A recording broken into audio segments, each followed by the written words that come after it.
Já, velkomin að Rauðaborðinu í eftirmiddaginn á föstudag. Þá höfum við það sem við köllum vikuskamt, gerum það alltaf hérna á föstudum og þá förum við fréttir vikunar og fáum til þess góðan hópa fólki og það þannig í dag. Hérna Hye-Jong Park sem myndlistarkona og kennari. Atli Bollarsson sem líka myndlistarmaður. Við erum sterk vopnuð þar. Vera Wonder Sölvadóttir sem kvikmyndagerðarkona, kvikmyndaleikstjóri. Og Natalie G. Gunnarsdóttir, háskólanemi og flutustúður. Verið velkomin. Takk fyrir. Sko, þetta náttúrulega vikan eftir kosningar. Við erum búin að mikið að tala kosningar hérna við Rauðaborðið. Langar ykkur að tala kosningar? Kannski ekki rosalega lengi, en það kannski alveg hægt að tæpa á þeim samt. Hvað kom upp úr kossunum? Hvað saga kom? Hvernig ber að túlka niðurstöðurnar? Já. Þú fengið hingað til þess.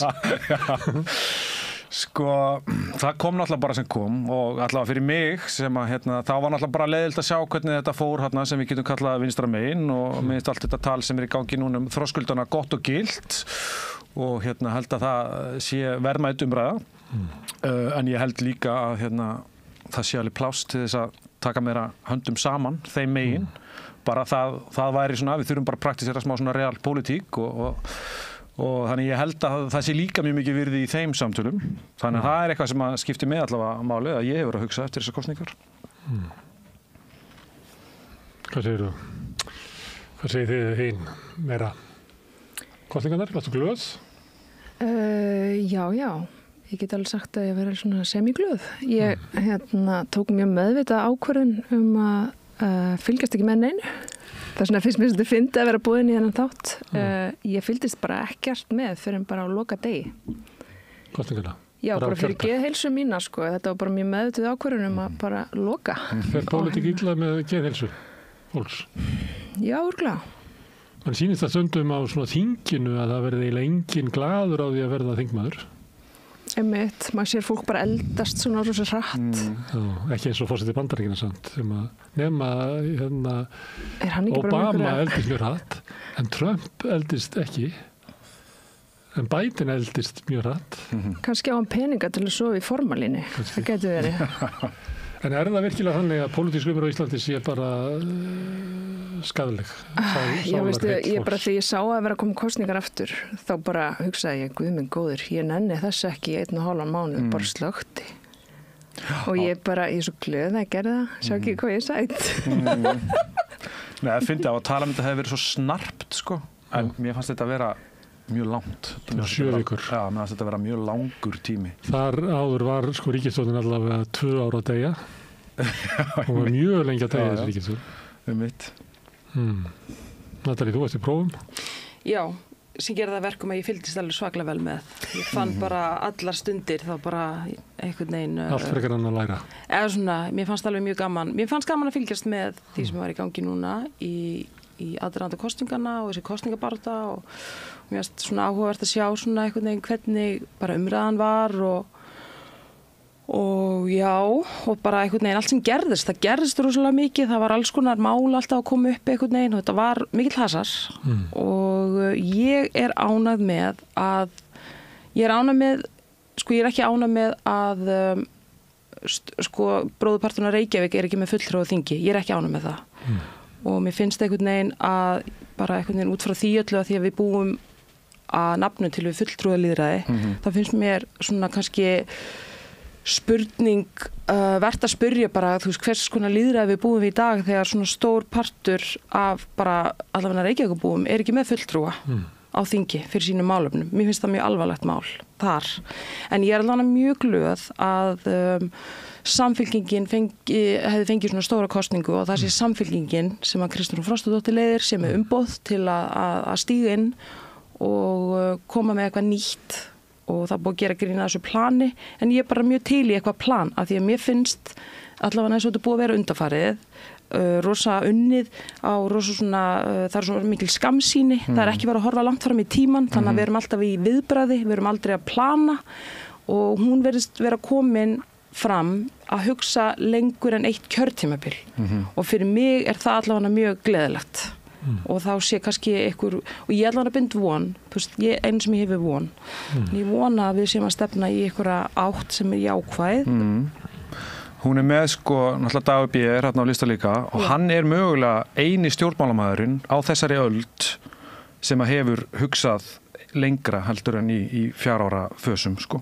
Og sama hvaða skoðum fólk hefur á honum og hérna þá þorir hann að hugsa stórt og hann hefur verið með einhverja sýn fyrir Reykjavíkurborg sem að hann hefur verið að hrinda í framkvæmd með sínum meirihluta yfir mörg ár og sem að nær mjög langt sko. Ég held að við þurfum miklu meira og þess vegna ég sammála því sem þú ert að segja Natalie, við þurfum miklu meira af stjórnmálafólki sem að hugsar bara stórt og svo það bara kjósandi ákveða í hvaða átt við viljum að það sé en að við þurfum svoleiðis og Dagur hefur verið fulltrúi svona þeirrar hugsunar sko. Og svo það náttúrulega bara ávísun og óvinsældir vegna þess að þegar þú ert með eitthvað plan, svona langtíma plan, þá enga skammtíma lausnir og fólk ekki að fara að kjósa þig að þú ert ekki bara með hérna lausnina sem mun bara leysa allt á morgun. Og hann hefur ekki farið varhluta af því náttúrulega.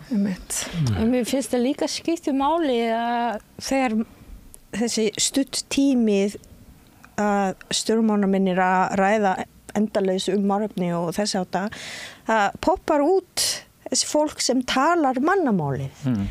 Hraðin eins og við tölum en ekki endalaus eitthvað frasa og gildi, mannréttindi og þess átta gildi sem mikilvægt fyrir við stjórnmálamenn að kemur fram, ekki endilega fram til þessi en bara svona ein manneskja sem segir, heyrðu, býttu, þetta áttina sem við erum virkilega ræða pólitík, þetta minningi sem við viljum að byggja upp. Mér finnst það mjög gott. Það hafi komið fram. Já. Stundum talað að í þessum kappræðum og svona það eiginlega komið ekkert fram. Já, og svo ein manneskja sem stoppar aðeins við byttum við alvörunni að taka þátt í þetta frasa og þú veist, að láta fólki líða illa og fara í þvottahúsi, hengja upp þvott í staðinn að taka þátt í og hlusta. Getið þið ekki aðeins að róa ykkur niður og ræða málin sem þú veist, mannfólki gera. En munurinn til dæmis á þessum kosningum fannst mér vera akkurat þessi að kappræður búa, þú veist, þessi grundvöllur ekki til að fara mjög djúpt í málin af því að tíminn knappur og þú hefur bara, þú veist, einhverja sekundur til að koma þínum málum að framfæri. En þarna finnst mér podcastið, það var stíðið mjög stertinn. Hvað vilt þú gera í heilbrigðismálum, þú fær 2 mínútur? Já, þú veist, það ekki hægt nema að segja eitthvað populist sem skilur vera bara með eitthvað frasa. En þarna finnst mér podcastin hafa stíðið mjög fastinn, þar sem að fólk hefur bara fengið klukkutíma plus til að fara bara yfir sín mál og það var nóg að þeim í þetta skiptið. Þannig að, þú veist, ef fólk vildi taka upplýsta ákvörðun, þú veist, þá var það alveg mjög gerlegt í þetta skiptið. Já, heyrðu, ég var nú kannski bara að plata mig, ég hef ekki alveg fylgst með vegna ég hef svona, setið og prjónað og hlustað á podcast. Ég hef kannski komið eitthvað pólitík þar einn. Já. En allt hitt, þetta 2 mínútna dæmi eins og forsetakosningarnar voru nú líka að það bara, ég skil ekki til hvers maður að horfa á það. Nei. Verðum við ekki að hafa stjórnmálaumræðan á Íslandi þannig að vera þolið? Jú. Og þá hvernig þarf stjórnmálaumræðan að vera til þess að þú þolir? Bara í rosalega löngum podcastum og einn í einu. Í peysu. Telur það í peysum eða klukkutímum? Kannski svona lambúsettum. Lambúsetta. Ein lambúsetta. Ein lambúsetta, já. Herðu, en það stjórnarmyndunar viðræður og það hérna óvanaleg ríkisstjórn, við höfum aldrei haft svona Samfylkingin og Viðreisn og Flokkur fólksins. Flokkur fólksins hefur aldrei held ég verið í stjórnarmyndunar viðræðum, Viðreisn hefur verið í ríkisstjórn, var síðast í ríkisstjórn með Bjarna Ben og Bjartri framtíð fyrir ekkert svo löngu síðar og Samfylkingin var síðast í ríkisstjórn eftir hrun og líka fyrir hrun.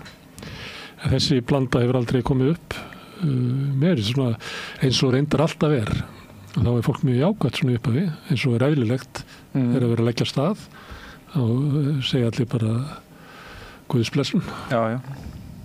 Hvernig líst ykkur að þessa ríkisstjórn? Þú veist, þetta ekkert verið mín drauma ríkisstjórn svona fyrirfram en mér líst, ef þetta gengur eftir þá líst mér bara ágætlega á þetta. Ég held að það svona þú veist, það sé, sko ég veit ekki alveg hvaða skepna Flokkur fólksins ég skal nú bara játa það. Það svona svolítið erfitt að átta sig á því, hefur mér fundist allavega. En þessar áherslur sem þið hafa keyrt rosalega á, sko varandi náttúrulega eins og sérstaklega ellilífeyrisþegana og þetta. 450.000, ekki með minni það, skerðingar og skattlaust. Einmitt. Sko, ég held að þetta samrýmist ekkit illa áherslum Samfylkingarinnar, þú veist, svona í grunninn, sko.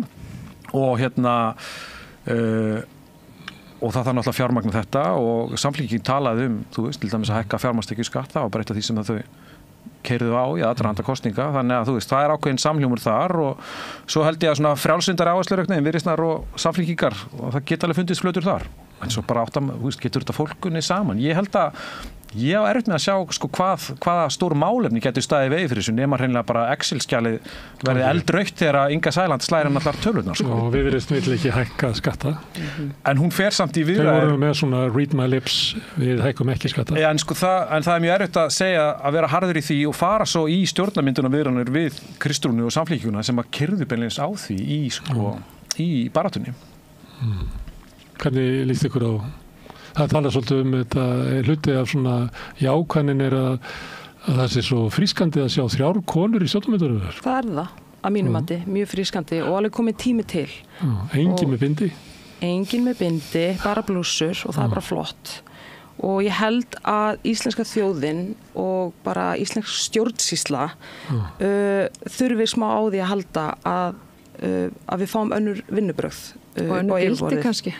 Önnur gildi, önnur vinnubrögð og kannski meira gagnsæi og ég veit ekki, ég meina eins og þú veist, vorum að tala í aðdraganda kosningana, þú veist, að koma upp svona vísir að allavega mjög vafasamri stjórnsýslu og það sem mér fannst áhugavert við það, varandi með þessar leynilegu upptökur, að fólk einhvern veginn kipti sér ekki upp við það. Þú veist, það einhvern veginn tók þessu, þú veist, eins og bara einhvern veginn, það væri bara... Hvað? Þetta bara sjálfstæðisflokkurinn, svona þetta alltaf verið. Og það virðist eitthvað svona, og þau hugsaði bara, vá, við erum með eitthvað svona, það er eitthvað svona spillingardoði yfir þjóðinni. Við bara erum vön svo miklu að eitt enn málið, það bara einhvern veginn, já, höldum bara áfram, þú veist, en ef við bara myndum aðeins staldra við, þú veist, þá er það eitt og sér kannski svolítið bara svona allavega að verta að skoða hans betur að því að mér finnst þetta ekkert verið eitthvað kannski eðlilegt, en enga síður, þá ég er vongóð, ég er rosa vongóð. Það er langt á milli flokkfólksins og Viðreisnar, einmitt varðandi með, sko, ég meina flokkfólksins þú veist, þau búða félagshyggju, þú veist, þau vilja umbætur fyrir aldraða öryrkja sem er bara gott og komið tími til og þá sem að... Byrja að gera við það sem mest óréttlætið er. Já, en það þarf að fjármagna það, klárlega, og þú veist, það sem mínar áhyggjur eru einmitt af því að Viðreisn vill ekki hækka skatta, hvernig samkomulag þessir, af því að stærsta bílið er milli Viðreisnar og flokkfólksins, þannig að hvernig málamiðlun mun eiga sér stað og mun geta átt sér stað. Bæði Samfylkingin og Viðreisn leggur áherslu á að ríkissjóður ekki rekið með halla. Já. Allavega ekki í þenslu, en núna er náttúrulega bara... ekki eins og hagvöxtur, þannig að það er ekki þensla. En eins og ég skil Ingu Sæland, þá vill hún fjármagna þetta með lífeyrissjóðunum, en það er mjög umdeilt. Verkalýðshreyfingin er heldur ekki ánægð með? Nei, þannig að ég veit ekki, þú veist, þetta er ekki einfalt, en ég vona svo innilega að það komi eitthvað bara jákvætt út úr þessu og eitthvað annað en við höfum haft. Og ég meina það var það sem þessar kosningar leita af sér, þú veist, fólki vildi eitthvað annað en er búið að vera. Það er kannski miklu meiri líkur á að þessi 3 flokkar nái einhvers konar millilendingu heldur en ef við hefum fengið hægrið inn aftur með og þá bara lendum við í því sem Frakkland er að lendi í núna. Akkurat, en aldrei segja aldrei að því að stjórnarmynd, þetta er ekki, þú veist, þetta er ekkert fast, það er ekki búið að læsa neitt, þannig að það getur allt gerst. Bjarni sagði í hádeginu held ég að hann hefði svona verið að spjalla við hinn og þennan og þeirra óska ríkisstjórn er sjálfstæðisflokkur, Viðreisn og Miðflokkurinn. Að sjálfsögðu. Það hljómar alveg skelfilega. Nú, ef ekki bara hafa þetta. Þeim finnst það hljóma eins og englakur. En þetta er bara, mér finnst þetta kjarna líka bara svolítið Ísland í dag. Þú veist, hægri vængurinn er að horfa á það sem er að gerast núna bara með hryllingsaugum og þeim hryllir við það sem er að gerast og svo eru við, eða þú veist, þeir sem að kannski aðhyllast meira jafnrétti og félagshyggju horfa á þetta og eru bara nei, þú veist, þetta má ekki gerast þannig að þú veist, og þetta eru pólarnir sem við erum að díla við sko. Sem er greinlega mjög algengt allstað. Já, og einmitt, og við erum ekkert eina þjóðin að díla við þetta. Þú veist, eins og þú segir, Frakkland, það er allt í volið þar. Er ekki búið er ekki Mission Barnier búin að segja af sér? Hann er búin að segja af sér að því að, einmitt, það komst ekki samkomulega á milli, sem sagt, öfga hægris og síðan vinstri flokkana. Já. En hann er náttúrulega bara búin að vera þarna síðan í september, þannig að hann fekk ekki langan tíma til þess að sætla þær deilur og svo er ríkissjóður ekki með miklum halla. Já. Þannig að mér stakkusti fyrir mér var þetta hressandi að sjá talandi þetta sjónvarpsumræður og kappræður og þetta að hvað var þetta 6 eða 7 flokkarnir að koma saman og ræða alls konar mál en ekki þetta 49% móti 51% sem er rosalega algengt í Bandaríkjunum og Kóreu og á framtalandi. Ég hef reyndar aldrei skilið það. Hvernig getur alltaf verið svona mjótt á munum? Já. Þegar við erum að tala tveggja flokka samkeppni, hvort það er lýðræðisflokkur eða hvað heitir hægri flokkur í Bandaríkjunum? Republikanir. Þá er, það er alltaf 1% sem skilur á milli. Skiptist bara svona polaræsara hinn áttina og þú þarfst að velja annarkort. Það er mjög erfitt að velja annarkort þegar það er að ekki velta fyrir sér, okkur skiptir þetta ekki 30-70? Akkurat.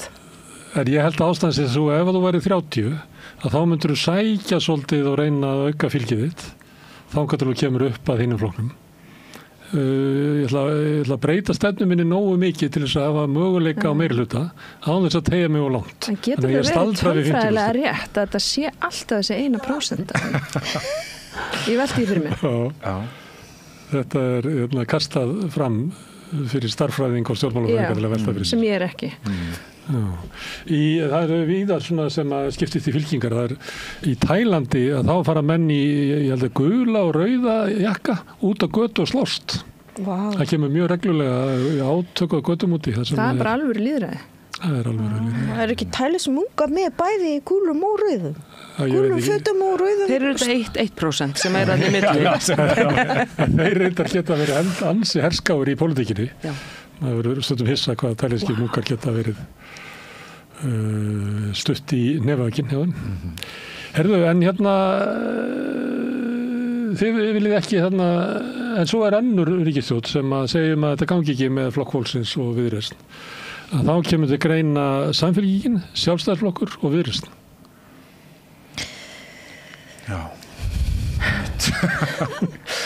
Það er bara mjög mikilvægt að Sjálfstæðisflokkurinn sé hvíldur. Ég held að það sé bara rosalega mikilvægt fyrir þessa þjóð og mér finnst eina af vonbrigðum kosningana fyrir mig persónulega er hvað Sjálfstæðisflokkurinn fekk þó góða kosningu.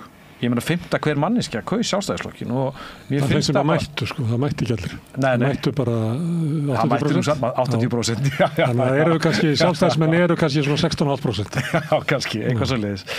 Og mér finnst það bara svona í ljósi þess á hvaða vegferð okkar samfélag hefur verið.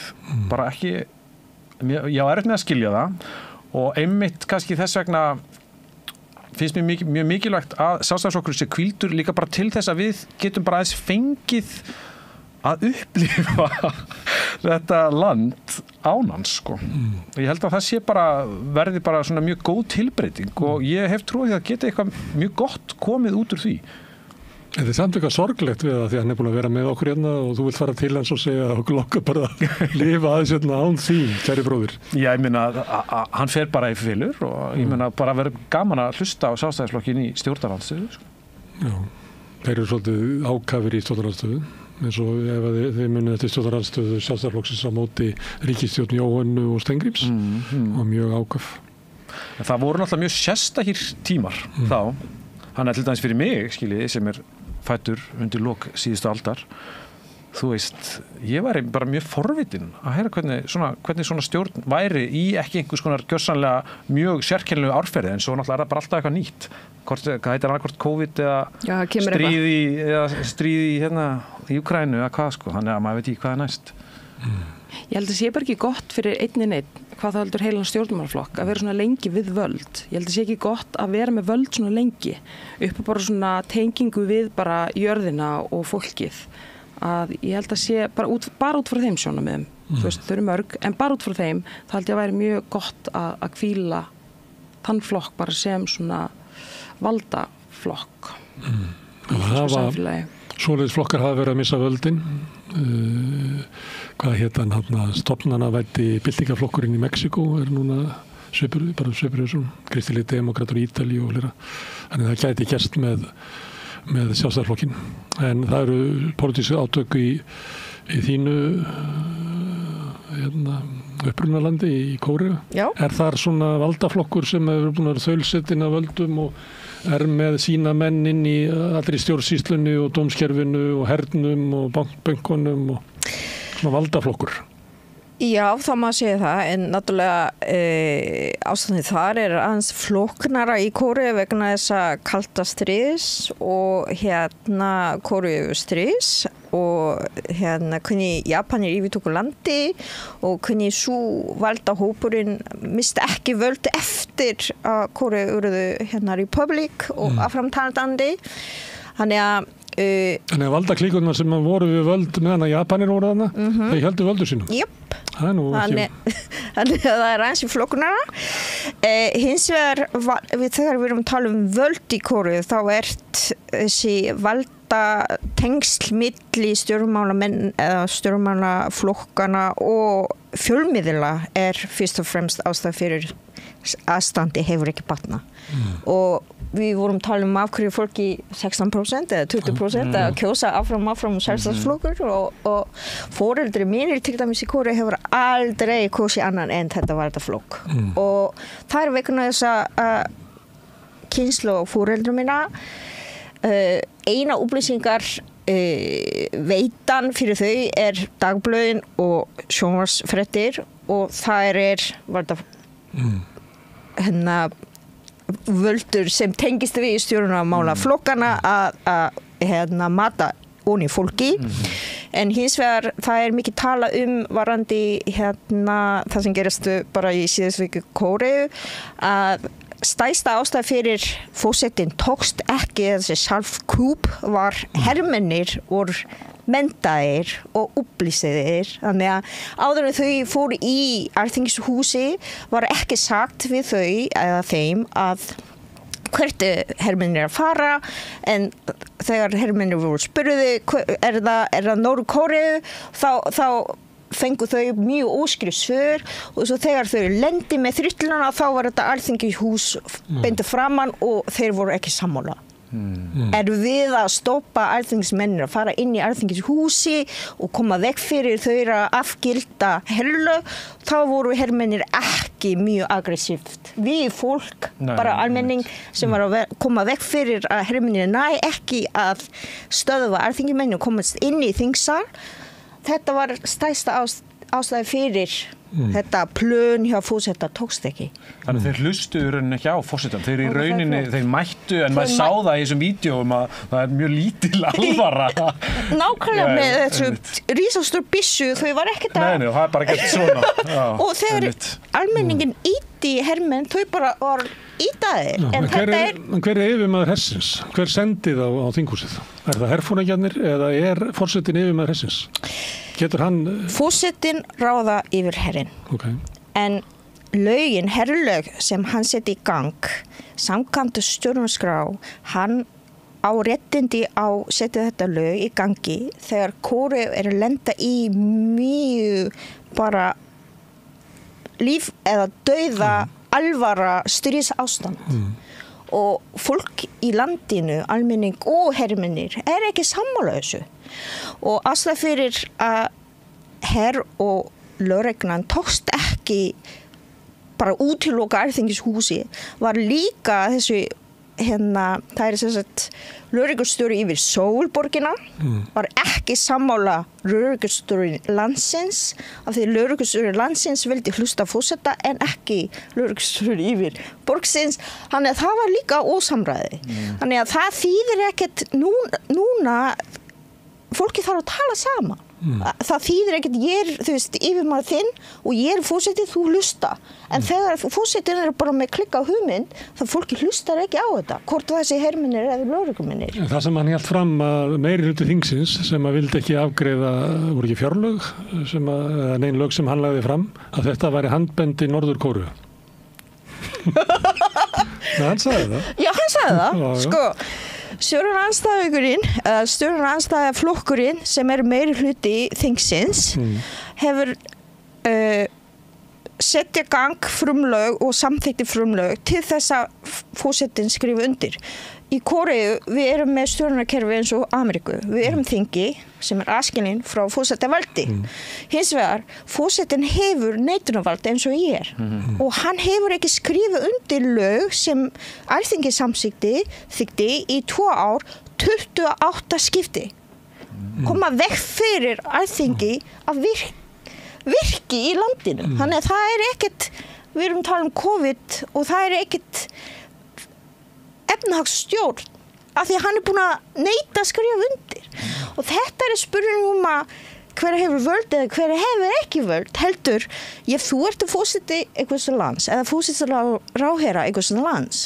Þú vil gera best fyrir landinu, best fyrir þjóðinu, ekki endilega til að viðhalda völdin þinn. Það nú margir sem hugsa þannig að besta fyrir landi að ég stjórni. Nákvæmlega, það líkur vandamáli. Og hann hugsa þannig að hans ákvörðun best ákvörðun af því hann forseti. Í staðinn hlusta hvað í gangi.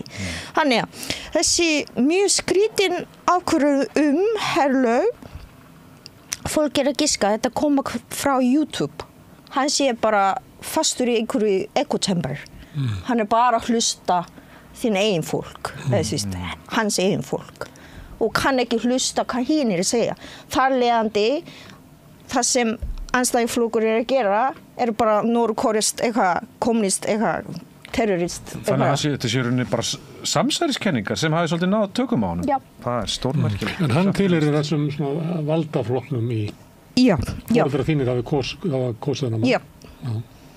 Og aldrei muni gera það aftur? Já. Já, af því að flokkurinn hans tilkynnta í gær eða fyrradag þau ætla ekki reka hann út úr flokkinn. Af því þau ætla að halda völd. Og það allt. Þannig að þér finnst íslensk stjórnmál vera svolítið svona barnalega einföld eitthvað? Alls ekki. Þú veist, það sem fyrir mér, ég tel að minn reynsla og minn læsi á kóreska aðstæður og ástand og sögu matar inn í hvernig ég les Íslands samfélag. Og fyrir mér augljóst að hvernig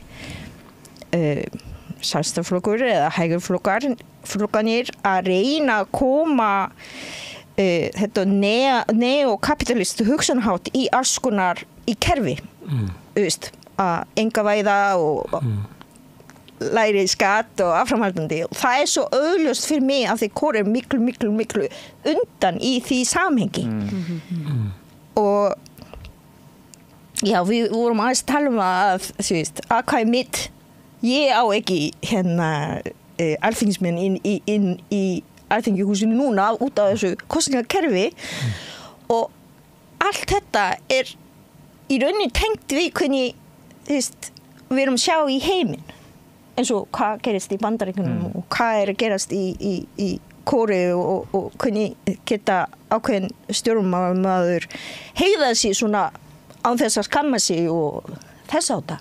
Af því að hann telur það sem hann gerir gott fyrir þjóðin samkvæmt hans eigin búblum. En ég verð bara að segja, mér svo merkilegt að heyra þið segja með að hann sé komin inn í sín eigin bergmálshelli.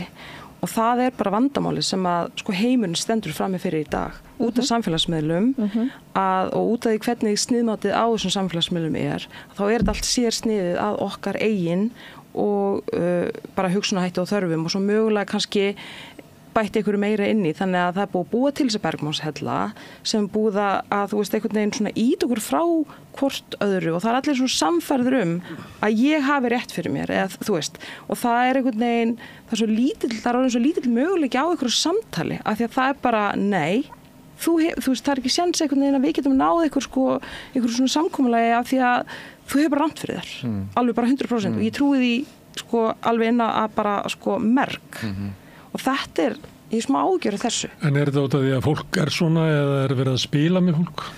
Með að búa til svona bergmálshella eins og...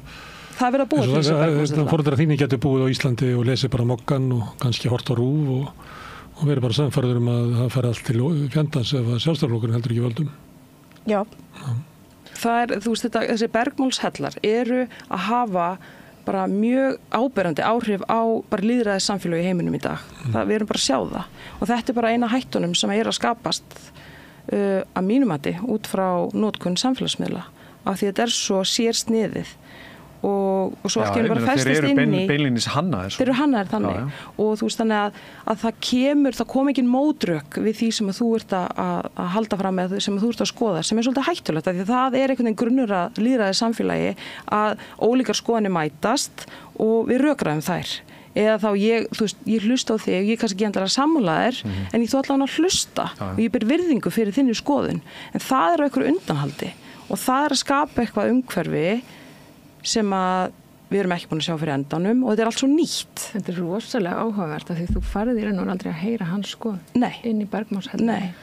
Og þú veist, ég verð bara að fá að segja eitt í þessu að ég fattaði eftir síðustu kosningar þá var ég bara, á hverju þetta svona? Þá fattaði ég í svona Bergmánshelli. Allir í kringum mig eru sammála þannig að ég þurfti svona handvaldi svona, ég nefnilega ekki nöfn en okkar svona hægri hugsuði alltaf að læka hjá þeim sem þú dósammála það er eina aðferð já, en þú veist, það sem ég gerði til að reyna að fá að skilja það sem hinir var að tala þá bara svona handvaldi ég svona hægri, svona skoðanaglaða einstaklinga og ég þurfti bara alveg svona sjálf að gera þá allt í enn fekk ég aðra hlið og svona aðra sín sem ótrúlega holdt en ég þurfti að hafa fyrir því það var ekki gert fyrir En hafið þið svo sín sem þú férst aðgangað þarna hafið þið áhrif á þína skoðanir? Nei, en mér finnst það mjög áhugavert að sjá þú veist, ég skil betur það sem að verið að tala ég skil betur á hverju fólk að komast að annars konar niðurstöðu að því ég skil, þú veist, ég að sjá hitt samtalið, að því að fram að því þá sá ég ekki samtalið, þannig að þar lendi vissi ég ekkert hvað var í gangi og þú veist, mér finnst þetta svolítið svona mér finnst þetta ekki góð þróun fyrir okkur, bara sem mannfólk að fá ekki að sjá hvað hinn aðilinn að hugsa og fá að sjá ólíka skoðanir upp á einhvern veginn að, þú veist, og það að valda þessari sundrungu vil ég meina, eða þú veist, hvað haldið þið? Hef ég rangt fyrir mér? Við náttúrulega fáum að sjá það bara í svo öfgakendri mynd, af því að bara eins og bara hver einasti Facebook þráður leysist náttúrulega bara upp í háaða rifrildi, Þú veist, maður sér alveg hinna skoðunina, en hún er aldrei tempruð, getur við sagt. Eða það er aldrei samtal, heldur bara öskrað í sitt hvora áttina einhvern veginn. Þannig að ég veit ekki einmitt, það vantar hennan vettvang til þess að tala saman, því það stundu tala Facebook sem er nýja, borgartorg, en það er alls ekki þannig. En það eru fleiri miðlar, sem að verið að vinna með og Það er kannski sem er meira svona undanfarin ár, ég veit ekki áratug kannski, að þá er það að andstæðingarnir eru svona litaðir svolítið svona svakalegum litum eins og við séu stefna landráðum að þessu við ætlaði bara að grafa undan samfélaginu að það er svona, minnum að svolítið á, ég er svo gamall ég man aðeins inn í kaldastríð og það sem var talað til dæmis sjálfstæðismenn töluðu þá sem að stóðu bara fyrir sósíalískri verkalýðsbaráttu að þeir væru raunverulega ekki að berjast fyrir verkafólkið heldur væru þau handbendi Sovétríkjanna sem ætluðu að grafa undan íslensku samfélagi til að taka í völdin. Þú veist, þetta var til þá og ef þið pælið í hvernig moggin er settur upp að þá er hann eiginlega svona eins og handbók fyrir hægra fólk, það er svona leiðarinn gefur ykkur að línu svona, svo þetta með staksteina það er oft svona hvernig ef einhver nefnir Dag B. Eggertsson þá getur þú skotið ykkur svona í kaffistofunni eða kannski eini sjálfstæðismaðurinn svona grafið undan ykkurum eða sagt ég Dagur, ég veit það ekki þú veist þannig að moggin er fullur af svona skilabóðum hvernig ég á að vera hægri maður í mínum Bergmánshelli og varið hann og þannig hefur hann alltaf verið þannig að kannski það sem að gerist þegar samfélagsmiðlarnir koma þá bara íkist þetta upp einhvern veginn og við komumst ekki út og við sjáum ekki það sem er fyrir utan því að okkar Bergmánshellir er náttúrulega bara með fólki sem hugsa eins og við Þannig var það í gamla daga, ég bar út blöð og ég bar út öll blöð og Moggi fór víðast svo fóru Tíminn á nokkra staði og svo var Þjóðviljinn og eitt alþýðublað í öllu Vogagarðinu en það var eiginlega enginn sem keypti öll blöðin nema það var þingmaður sem fekk það allt greitt frá þinginu þannig að fóru öll blöðin til hans annars var fólk bara í sínum veruleika En með tæknileg þróun nú er hægt að nálgast í upplýsingar með mismunandi sjónarhornum og þú getur valið mismunandi podcastum sem tala mál ítalega og með rannsókn baki heldur bara þetta exi 44 letur einhvern veginn skjótast inn á bara eitthvað svona frasa Þannig að fólk eyðir tíma og orku í það hægt að komast út úr eða minnst að tengja eitthvað svona pingulítil tegja einhverju tentakur til að aðeins að brjóta út úr egginu sínu eða tjemburinu sínu en þegar fólk svo vanafast í að fara X, fara í Twitter, fara Instagram, fara Facebook og bara ná í upplýsingar þessum miðlum sem fólk vanta þá byrja vandamáli af því þú býr bara rosalega solid einhvern veginn helli sem þú sér ekki og þú ímyndar ekki það sé til annan raunveruleiki heldur en það sem þú býr ef fólk hættir að vera latt bara eins og þú veist að tala að bara gera vinnuna fara inn á aðra stöður ég fyrst bara inn á Fox News bara til að þetta bara mannfræðaransókn fyrir mig bara að fara inn á aðra miðla það rosalega áhugavert bara hættu að vera latur, farðu inn á eitthvað sem þú ert ekki vanur og bara gerðu vinnuna. En það samt eitt í þessu líka, það 20 í þessu. Þegar maður gerir þetta, að fá sumt að þessu, vekur upp tilfinningar og maður verður stundum pirraður og það ekki allir til í það. Það ekki allir til í að vera, að vera pirraður yfir að lesa. Nei, ég meina, ég nenni ekki vera alla dagana Fox News. Nei, og þá bara eitthvað slepp þessu. En það annað með þennan sem ég hef líka ágjur af þessum bergmannshelli sem að myndast og nú þegar búin að myndast, að það svo auðvelt að þegar það komið þetta umhverfi að fara að skjóta inn kannski einhverjum röngum upplýsingum og þá komin upplýsinga óreiða og hvar við þá með í höndunum, skilurðu. Og ert þú þá orðin dómbar á hver sannleikurinn og hver ekki sannleikurinn. Þannig að það svo, og þegar við þessar aðstöður, það svo auðvelt einmitt að bara ruggla fólk í rýminu og ég var ágjörð því. Ég var bara að segja það. En ekki best bara að gera eins og ég, bara loka sig af og finna sín eigin sannleik? Absolutt, nákvæmlega, við þurfum öll að vera nákvæmlega. Það rétt að það auðveldar að nálgast fjölbreytilegar upplýsingar núna heldur nokkuð tímann. Já. Og það auðveldar að lokast ekki inn í einhverjum tilteknum helli heldur nokkuð tímann. En það náttúrulega, fólk bara almennt ekkert að leita að fólk vaknar ekki á morgnana og segir nú finn ég sannleikann. Nei. Það bara gengur inn í eitthvað félagslegt umhverfi sem bara ásættanlega. Og náttúrulega samfélagsmiðlarnir eru mjög stórt vandamál í nákvæmlega þessu samhengi því þeir eru náttúrulega hliðið sem við notum svo mikið. Það er fullt af upplýsingum að núti. Netið er fullt af alls konar mjög áhugaverðum hlutum og sem eru byggðir á staðreyndum en líka rosalega miklu bulli og stækkandi hluti netsins bull. En það eru bara þetta við notum bara þessi hlið og þetta eru bara örfá hlið og þau þrífast á því eins og þú segir að kalla á sem mest tilfinningarleg viðbröð. Þetta er bara bakað inn í þessa miðla. Það er það sem að drífur augun og þumlana okkur einhvern veginn áfram og þá fá auglýsendurnir fyrir sinn snúð, það sem að þeir borguðu fyrir.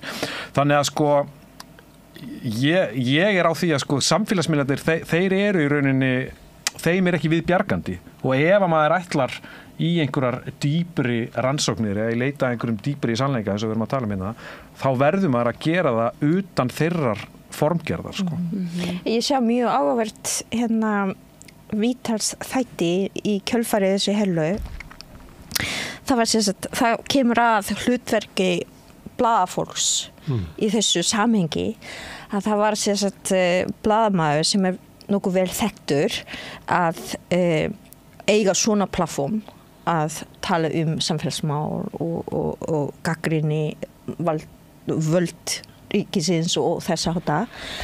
Hann bauð algjörlega bara ekstrím hægri prest sem rosalega vel þekkt í Kóreu til sín og það hljómaði eins og hann að gera þetta reglulega af því að þetta var fyrsta skipti ég hlustaði þessi viðtal og hann spurði bara, já, hvernig þú túlkar þessu herlu? Hvað var forsetinn að gera? Já, forsetinn gerir rétt maður af því, kom með einhver aðstæðu og þessi blaðamaður gagnrýnir ekki. Já, meinarðu? Já, svona átti maður að skilja forseta. Já, ég skildi. En hvað með kosningaráð? Til hversu hermennir fóru til kosningaráð? Já, það vegna þess og hann bara hlusta, ekki gagnrýna. Og bara, já, þú sér þannig. Þá það sem ég að reyna að segja þegar blaðafólk setti í spór ákveðin sjónarhóts að En þetta þarf ekki djúp rannsók, heldur bara að spyrja spurning og tala við og íta undir hvað þau eru að hugsa til þess að hlusta, þá bara sesta rosalega augljóslega hversu ólíka hugsanir er bak við hegðuna. Fólk erst ekki með Bjarna Ben hérna með borðið. Nákvæmlega. Hann hefur ekki viljað koma, Já, ekki ok. heldur Sigmundur Davíð, Já. en það hefur komið alls konar fólk og ég er ekki að rífast við hægri fólk sko, ég leyfi bara að segja sína skoðun. Já. Ég er þess trúa þessu sama þú segir að það er ekki hættulegt sko. Nei, en það er náttúrulega samt mjög mikilvægt að sko að það sé ekki frjálslega að fara með staðreyndir. Já, það er svo mikið bull í gangi að ég skal viðurkenna það að stundum bara læti þetta slæta en að stundum fer ég að mótmæla ykkur sem er bara, ég veit að er ránt. En ef maður ætti að gera það bara í hvert einasta skipti þá kemst maður bara ekki áfram sko. En ég er alveg saman á þessu að mér er alltaf í lagi að fólk bara, það sem að mitt hlutverk er að þú komir sem skýrast fram þínum hugmyndum. Stundu gerir þetta bara að hægri maður siti hérna við þetta rauða borð og þá svona skrúa þeir svolítið svona upp að því að þeir telja sig þurfa að vera sko veita meiri samfæringarkrafti heldur en svona vanalega ef þeir sætu í mokkanum og minnst koma bara ágætis samtölu upp úr þessu. Stundum er erfitt að hafa kannski einn hægri mann og svo 3 svona vinstri menn að þá einhvern veginn verður svo fókuserað á honum, þannig að þetta er svona, við erum að pröfa ýmislegt hérna, en þetta er raunverulegt að það er langt á milli fólks, það er erfitt að hafa. Ég hef verið með fólk sem endaði bara ykkur yrnildi og bara ykkur leiðundum og ég sagði bara ég nenni ekki að hafa þetta aftur. Þannig að þetta er erfitt. En segðu mér, þú lýsir eins og foreldrarnir séu inn í búblu. Já. Hvernig slappst þú út? Já, það er spurning. Já. Bara ég var ung og villus og ópið sem ég segja og kannski út að ég elskaði list varandi, við tölum samfélag mikið tala hérna læsinsvandamál hjá hérna unga fólki á Íslandi og kannski, ég veit það ekki út að mér langaði, mér drömdi eitthvað meira en þessi búblu og ég gatt teikt mig bara að lesa heiminn aðeins öðru sem foreldrar minnar. Má ég aðeins skjóta inn í þetta því að þeir eru að tala svona hvernig fólk upplifir samtal. Ég teki eftir því að svona margt fólk leiðist í hérna pólitísk umræða af því að þar er þetta að hlusta á fólk sem er í átökum. Það er ósammála og það geta fel átök sín. Og ef maður fer svona yfir lífið þá er maður mjög sjaldan í þessu. Það er ekki í húsfélaginu, ekki í vinnustanum mínum, eiginlega hvergi í neinum mannlegum samskiptum sem ég þekki. Það sem fólk lætur svona nefn í pólitíkinni. Og ég teki eftir því að bara svo að þól fólk gagnvart þessari sko framsetningu er alltaf að vera bara minna og fólk segir bara eins og þú. Vá, ég nenni ekki að hlusta á þetta sko. Ég nenni ekki bara, þetta er of svona mikil átök inn í mitt líf. Hvað haldið að þetta skiptir máli að við eiginlega kunnum ekki að ræða saman sem að við erum kannski með ólíkar skoðanir en í því ef ég er ekki sammálaður þá er ekki að hafna þér sem persónu eða það er ekki niðurlæging í því að við erum bara ósammála. Stundum finnst manni að sko svona alvaran í umræðinni er ekki þannig að við getum bara einfallega að skipta skoðunum heldur eins og við séum bara með bara egoið okkar og sálinna og hjartað allt saman undir sko ef þú ert ekki sammála með þetta bara hafna mér segja ég sé vitlaus eða vondur eða heldur þess eitthvað í þessu að við séum einhverjum frakkaru til þess miklu betri að skiptast á skoðunum eftir Íslendingar. Sko mín upplifun af því að horfa á pólitíkusa í sjónvarpssáli er ekki að það sé ríki milli þeirra einhver persónuleg óvild. Sko mér finnst það ekki vera reglan. Nei. Satt best að segja. Og að sumuleyti er ég ósammála sko því að mér finnst að fólk mætti takast miklu meira á í umræði, bara hvað sem er, bara Þú vilt fá svona umræði það sem er svona? Nei, ég meina, mér finnst sko oft til dæmis umræði listir, mér finnst bara strax, þú veist, ég er ekki gamall maður, en mér finnst bara á síðustu 20 árum, sko, mér finnst miklu minni til dæmis átök listir og þá, ég meina, ég er ekki að tala um átök í því að fólk sé að hnakkrífast, ég er bara að tala um að fólk sé að skiptast á skoðunum í fullri alvöru og að leyfa sér að vera ósammála án þess að því fylgir nokkur sko óvild eða dónaskapur, sko. Þannig að mér finnst oft vera svona ómikið pepp og stemning sko. Það er bara 4 til 5 stjörnur á allt. Já, og bara svona, þú veist, og bara lítið tala, já, þú veist, í rauninni bara svona lítið, fólk ekkert mikið bara svona engagea, sko. Hefur mér þótt mikið, sérstaklega í listumræði, sko. Því það er kannski bara sem ég hef mestan áhuga á og fylgist best með. Það er orðið minna það sem er tekist á. Það eiginlega það sem ég var að segja. Já, svona raunverulega, já, einmitt. Talandi það, listamannalaun, það eitt af eina fréttum vikunar. Það alltaf frétt á þessum ástíma. Ég ekki bara, við getum alltaf gengið út frá einhverju, þú veist, það þessi tveir hlutir sem gengið algjörlega út frá bara vísu, að við deyjum og við munum rífast á listamannalaunni. Það bara alveg fakt, alltaf. Eru til sjóður plötustóða? Veistu það, ég verð að viðurkenna það að ég bara fann að spila svo lítið að ég bara hreinlega veit það ekki. En ég stóri efa það. Þið eru myndlistafólk, sóttu þið? Maður minn satt í dómnefndinni fyrir myndlistamenn, þannig ég ætla ekki ég mátti ekki segja henni. Já, það raunverulega þannig, já. Nei, ég sótti nú ekki að því að bara ég vissi að það ekkit mikið á döfunni hjá mér á næsta ári og ég allavega þessi kvarðar eru ekkit sérstaklega gagnsæir en mér ég hef allavega gengið út frá því að í myndlistinni þá skipti það bara mjög miklu máli að þú sért bara að sýna mikið á næsta ári og ég held að mér finnst það bara að mörgu leyti mjög sanngjarnt, sko. En mér finnst þetta hafa verið mjög áhugavert í ár út af því að það var náttúrulega þessi endurgjöf sem að fékkst og sem eitthvað sem að listamenn hafa kallað eftir og ég mjög hlindur og fylgjandi að því þetta var náttúrulega bara þannig að maður fyllt út þessa umsókn og svo sendur maður inn og svo bara fær maður ekki eða maður fær. Bara já eða nei. Bara já eða nei og En þessi endurgjöf mjög kostuleg, sumir hafa verið að birta þetta? Já, en sko, ég hef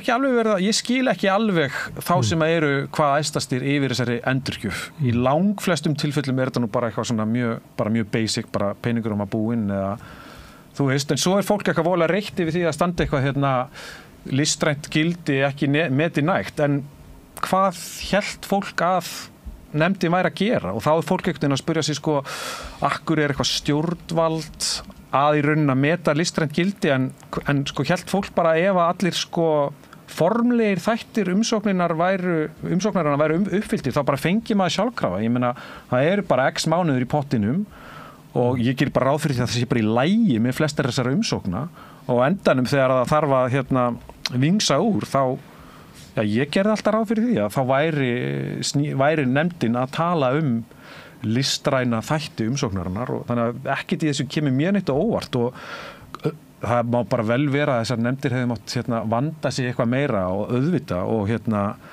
það má alltaf gera betur en ég óttast það að sko viðbröðun við endurgjöfinni verði til þess að hún verði lögð af og þá erum við á miklu verri stað. Það samt? Ekki bara allt í lagi að fá já eða nei?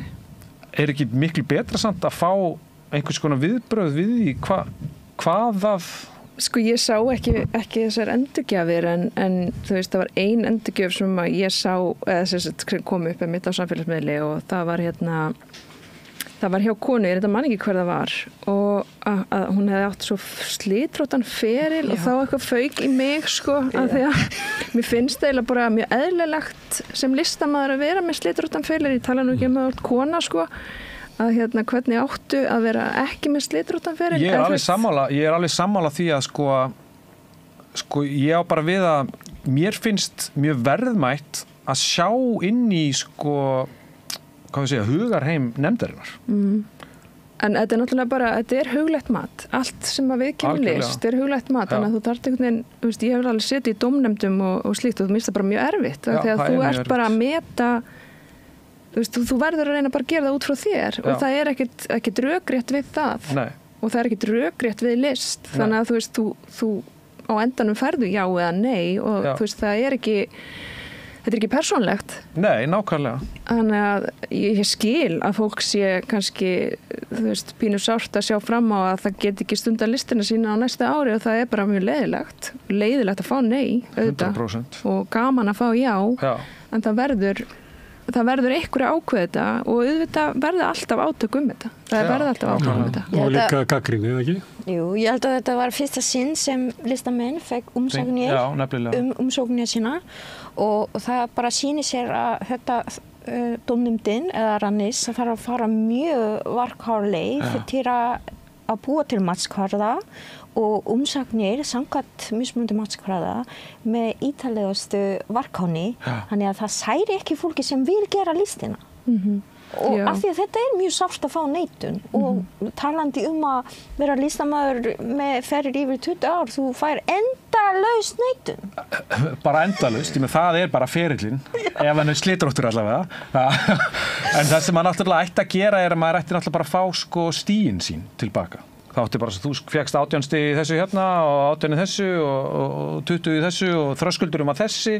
Bara eins og í fimmleikum. Já, þú veist, að ég er kennari, sko, og ég er að meta kannski list, að ég er að kenna í kvikmyndaskóla og ég þarf að gefa einhvern og mér finnst það mjög hvimleitt, en það er það sem ég geri, þú veist, bjó mig bara til kvarða, þannig að fólk gat séð hvað hún að meta, hvað, þú veist, hérna 20% í þessu, þú veist, og það auðvelda mér. Og þannig þetta, sko, ég meina það skilgreindur ykkur matskvarði, en maður fær ekki að sjá, sko, hvað maður skorar hvar í hverjum kvarða þætti fyrir sig, sko. Halldór Arman kom í viðtal, rithöfundur, og hann lýsti svo að það virtist vera að þeir sem að væru óþekkir, sem að væru gaggrínir, að þeir fengju síður styrki, að þetta væri kerfi raunverulega til þess að ýta undir sátt við óbreytt ástand, eins og Chomsky myndi líklega orða.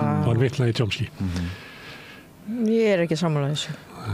Ég held að vinur minn Halldór Chika sér taka þarna full djúpt í árunni. Ég tel ekki að útluturum nefndir listamannalauna séu armur valdastéttarinnar.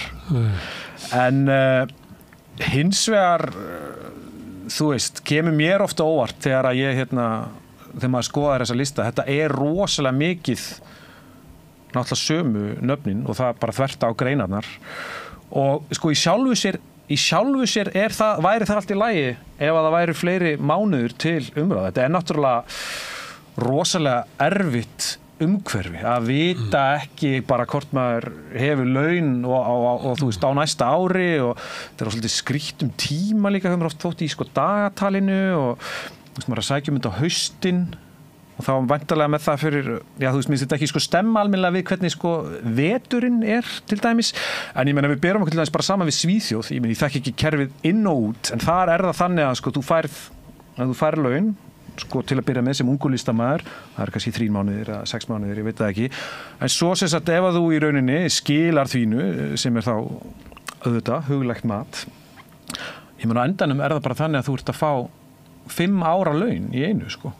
Og getur þá bara praktísera þína list og mér finnst það sumuleyti, kannski aðeins ólíkt eftir greinunum, en það var nú gert okkur tímabilið að 3 ára laun voru. Já. Man ekki, alltaf þessi ekki 15 ára það hætti það. Ég held að mesta 72 ár. Já, einmitt. En það, sko, að sumuleyti finnst mér þetta ofverk. Og leikópar og svona fá meira heldur en 1 ár. Já, þeir fá náttúrulega bara svona í rauninni bara afmarkað fyrir einhver ákveðna sýningu og að sumuleyti, og ég skil það mjög vel í þessum sviðslistaheimi, en að sumuleyti finnst mér þetta of verkefna drifið.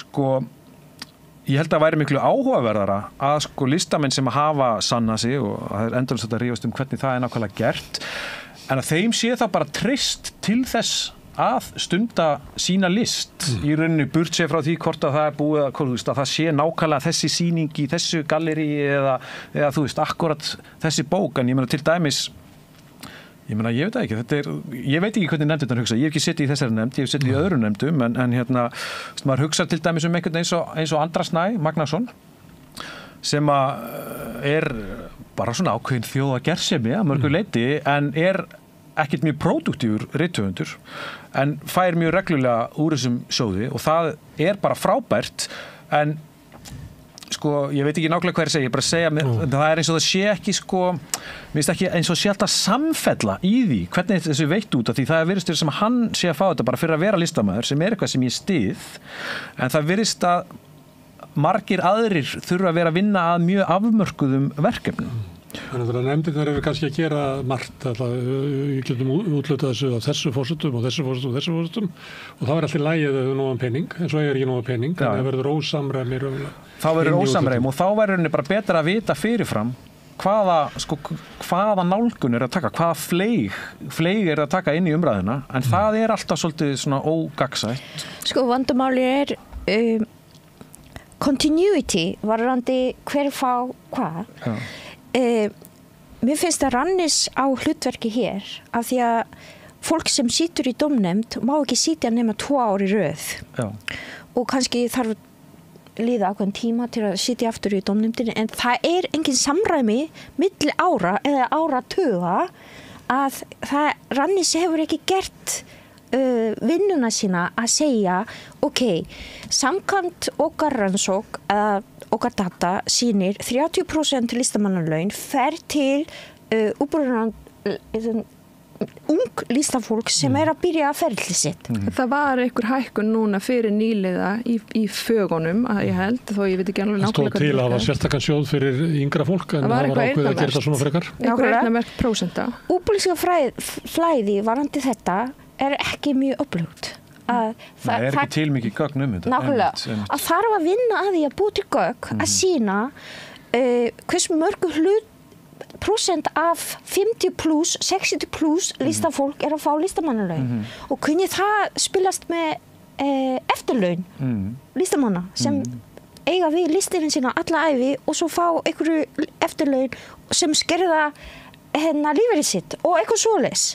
Að hvaða hlutfall sýnir ung listafólk sem bara beinist að ströggla að sinna vinnuna sína til að borga reikninga og sinna stuðjuvinnuna sína til að vera skapandi nær áfram gegnum þessu kerfi sem bara ekki til nóg peningum. Já, ég verð bara eins og ég sé þetta að mér finnst vandamáli við þetta kerfið eins og þetta liggur fyrir núna. Mér finnst í raun og veru að það þyrfti að stækka þennan sjóð. Mér finnst að fleiri listamenn ætti að fá út úr þessum sjóði og mér finnst líka umræðan alltaf svona, mér finnst hún svo áhugaverð að því að þetta alltaf einu svona ári og hún skiptist í tvennt, þú veist, það er fólki sem finnst algjörlega fáránlegt að listafólk eigi að fá úthlutað pening af því að það setur vermið á listina.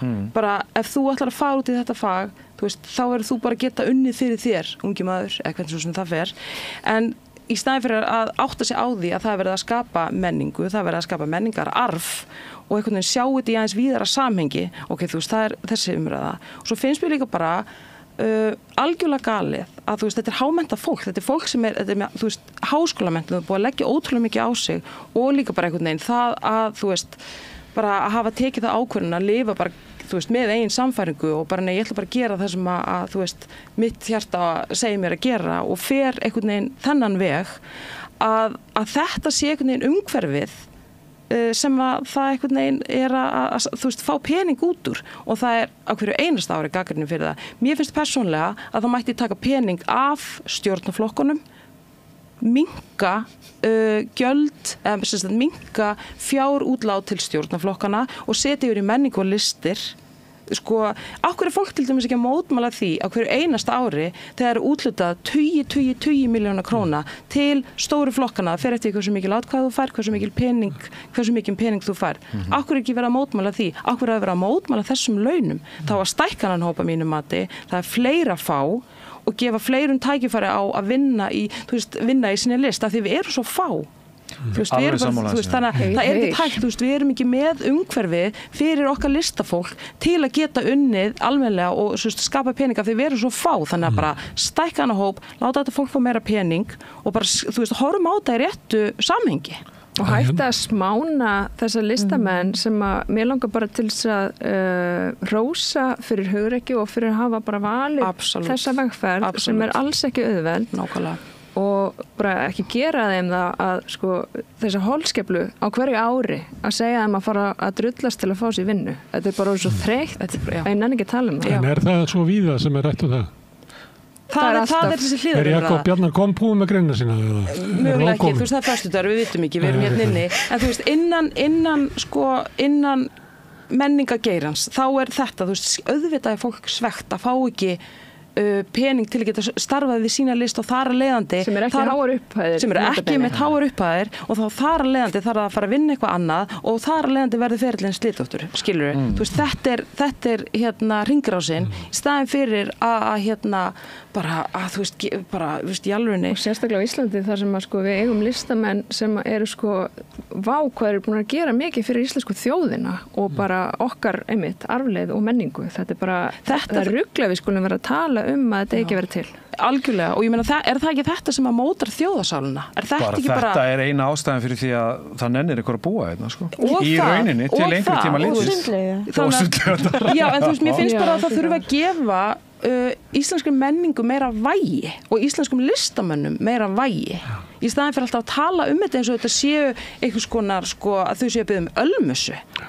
Ég er sko með smá bjartsýnt teka á þetta. Er þetta ekki algjör jaðarskoðun? Kannski er ég bara í þessu miklu bergmannsælli, en er þetta ekki bara einhverjir kverulandar í kommentakerunum? Ég held að ég held að sé útbreitt sátt að þetta sé bara hið besta mál. Once again, ég er náttúrulega búin að haka það í nokkuð bóks, þannig að ég komi með hinna hliðina, sko. En þú veist, það skiptir ekki máli, þessar skoðanir skiptir ekki máli, af því að þú veist, hvað stendur upp úr í dag, þú veist, hvað ég meina, þú veist, sko, bókmenntaarfurinn okkar, þú veist, bara listin, þú veist, Kjarval, Laxness, allt þetta, þú veist, þetta er það sem að stendur upp úr, þetta er það sem að í raunverulega skiptir máli í dag, ekki það sem að, þú veist, einhver búurlög sem að Framsóknarflokkurinn gerði fyrir, þú veist, 1960 eitthvað, það er enginn að spá í þeim, skilur þetta er það sem við skiljum eftir okkur, þannig að auðvitað ef að setja pening í þetta, bara þetta er galið. Bæði Laxness og Kjarval fengu styrkur á Alþingi. Flott. Þú, því að nefndir styrkir til stjórnmálaflokkana núna í ár, þeir lækkuðu eitthvað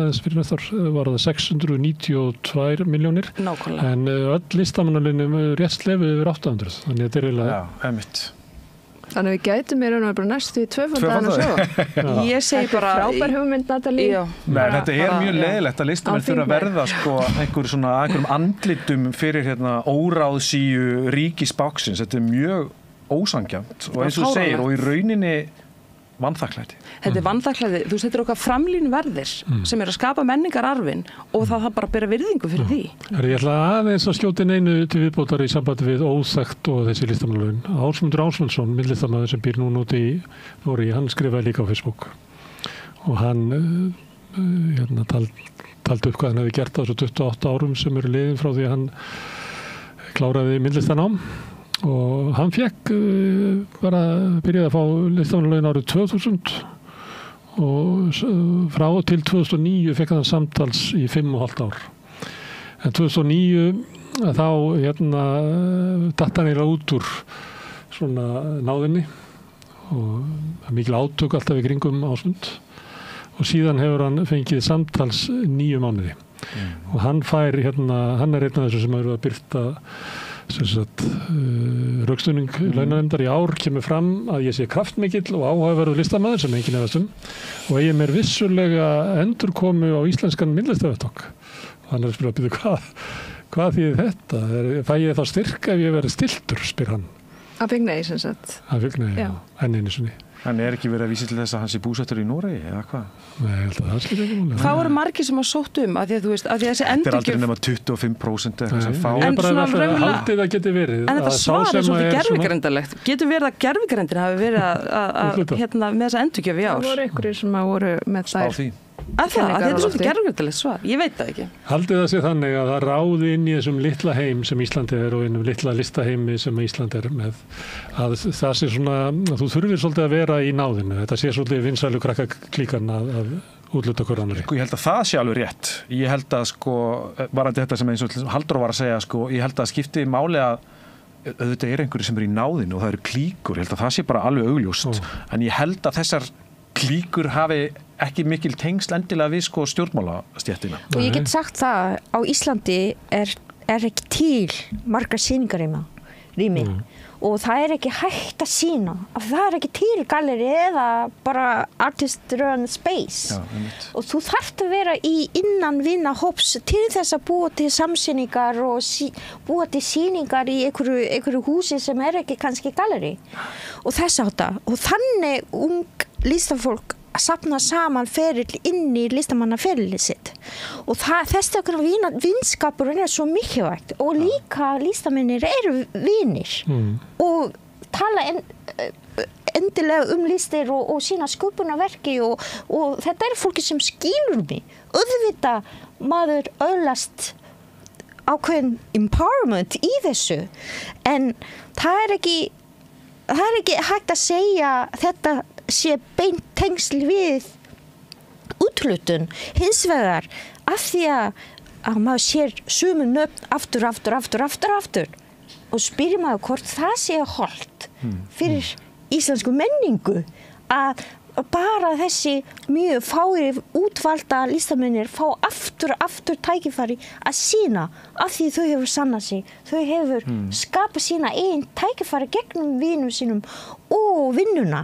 Þannig að það eins og þú varst að segja að listamannalaun mjög lítri sjóður og þar að leiðandi Íslandi mjög lítri þjóð og það ekki til margar galleri eða sýningarrými í landinu sem veita ungt fólk tækifæri til að sína og byggja upp sína einn listferill. En fólki safnar saman í þessu heimi eins og annan heimi að það til gríðarlega magna frábærum listamönnum sem hefur starfað í mörg ár. En við getum ekki bara sópað þeim og gefa okkur fólk tækifæri. Þess vegna þessi umræða snýst að það ekki nóg að tala að hvort það sé klikkuskapur og hvort það sé einhverju tengsl og einhverju spilling. Heldur við þurfum að stakka þessi heiminn sjálfan.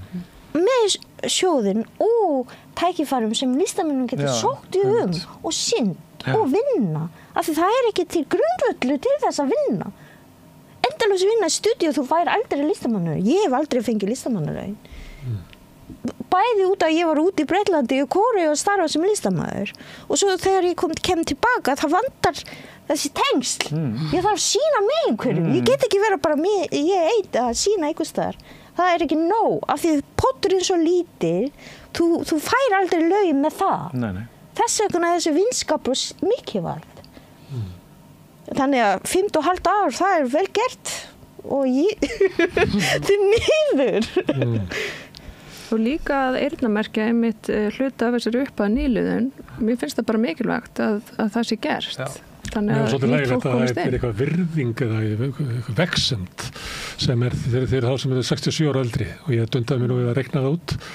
Ef ég 67 ára þá ég á eftirlaunu frá Tryggingastofnun og svo fæ ég útlutað segjum bara hálft árið. Þá tekur ríkið rúmlega 70% af því í skerðingar á eftirlaununum og í skatt. Þannig að hljómar eins og ég sé að fá 6.560.000 en ég eiginlega bara að fá einhverja kannski 80 skall á mánuði. Já, mitt. Og á eftirlaunum. Það er svo mikil skerðing og svo kemur skatturinn, þannig að ríkið að rétta einhverju pening og svo bara tekur hann 70% af því tilbaka. Sem ánum bara ekkert bara við listamenn heldur bara. Nei, ég kallar það vexend. Já, það náttúrulega bara talandi það rosa styrlun, gult verkalýðsfélag sem Efling að glíma við sem heitir Virðing. Það svolítið svona verðbólga í svona öllum heitum. Einhver hluti að B&M skiptir nafn núna og heitir Viska. Þetta stéttarfélagi Viska. Þetta kannski ekki. Þetta svona catchy. Þetta er hátt alltaf. Það var auglýsið til leiðtogum. Já, einmitt. Það við fylgst með deilu Eflingar við Sveit. Nei. En hvalveiðar, Bjarni Ben, hann hafi lofað Jóni Gunnarssoni að útluta hvalveiðar í 5 ár, sem að þýðir það að ef það verður mynduð ríkisstjórn sem að Sjálfstæðisflokkurinn ekki aðalað, að þá hún bundin af þessu, þannig að næstur komist í ríkisstjórn og þá höldum við bara áfram að veita þetta. Hann hafi lofað þessu gegn því að Jón færi ekki í miðflokkinn, að sögn sonar Jóns, og hann myndi taka sæti á lista Sjálfstæðisflokksins og styðja hann í kosningunum. Og hann efndi þetta kallinn, Bjarni. Er það ekki gott í ánum að standa við lofað? Standa ekki við lofað? Ég veit ekki hvað var að byrja. Mér finnst það ljótt. Þetta er ljótt? Já, mér finnst það bara ljótt. Þetta er bara gert fyrir framan alla? Já, þetta er það sem Natalía var að tala áðan. Þessi bara spilling fyrir framan alla og enginn segir neitt. Spillingardóði? Spillingardóði, þetta er æðislegt orð. Við skulum bara koma þessu inn. Spillingardóði. Ég hlusta á viðtölum við hann og líka Þórdísu Kolbrún sem var inn í fréttatímanum í gær að tala annar mál og fekk þessa spillingu líka. Og þá segja þau að þetta bara lögin eru svona og þegar það kemur umsókninum og þá verður gert eitthvað lögum og þegar Hafrannsóknastofnunin er búin að útluta kvótanum og þá verður við að veita þetta. En mér varst engin spyrja að ég byrja það okkur 5 ár, okkur veitur ekki bara í 1 ár. Kvóta í fiskveiðum er bara veitur í 1 ár. Ég var hlust á Morgun útvarpið í morgun og þar var stjórnsýslufræðingur að ræða þessi mál og þú veist, hann er ekkert að brjóta lög, hann er að fara eftir lögum en hvernig hann gerði þetta aftur á móti mjög umhugsunarvert, þú veist, hann bara þetta ekki undir ríkisstjórnina, hann bara tók þessa ákvörðun. Það segir ekki þurfa þess, þetta ekki pólitísk ákvörðun. Já, en mér finnst það, og aftur eru komin að, hollt að vera með völd svona lengi, af því að kannski, þú veist, að með þessa tengingu bara við einhvern veginn bara umhverfið í kringu þig, að þú ert búin að vera með völd svona lengi, að ég veit ekki, að þú veist, þá kannski svona ákvörðun bara góð hugmynd. Já, ég ger þetta bara, af því að ég veit ekki, þú veist, það eitthvað svona, það eitthvað, hvað maður að segja, þú veist, þetta kemur náttúrulega ekki óvart, en það hefði kannski verið eðlilegra að leyfa næstu ríkisstjórn að taka ákvörðun og gera þetta, en ég meina það sem að miðað við það sem kom fram á þessari upptöku, þá þetta allt bara að stemma, sko. Þannig að þú veist, hvað maður að segja? Hvað getur maður gert? Hvað maður að segja? Hvenær tímabilið í þessu heila? Einhvern tímann í júní eða maí eða júní. Já. Þannig það hefði alveg verið mjög einfalt að... Afturkalla það? Þá því að þau kallar á skaðabætur alltaf? Nei, ég meina sko einmitt að hún hefði verið í lófalægið að bíða og leyfa þá næstu ríkisstjórn. Já, að því líka við erum alltaf með þessi rök með hvalveiðum að það sé hagnaður og þetta að... Atvinnufrelsi? Já, atvinnufrelsi og þú veist, ég sjálf að vinna sem leiðsögumaður af og til og ég fer út á Faxaflóa og ég sýni þessa hvali og ég get bara sagt núna síðastliðin 2 ár að það svo miklu meira, við bara aldrei áður séð eiginlega langgreiði á þessu svæði.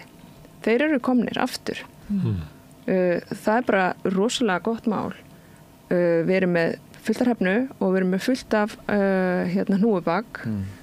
Þetta bara, ég finn bara virkilegan mun á magninu á hvölum í Faxaflóa eftir þeir hætt að veiða.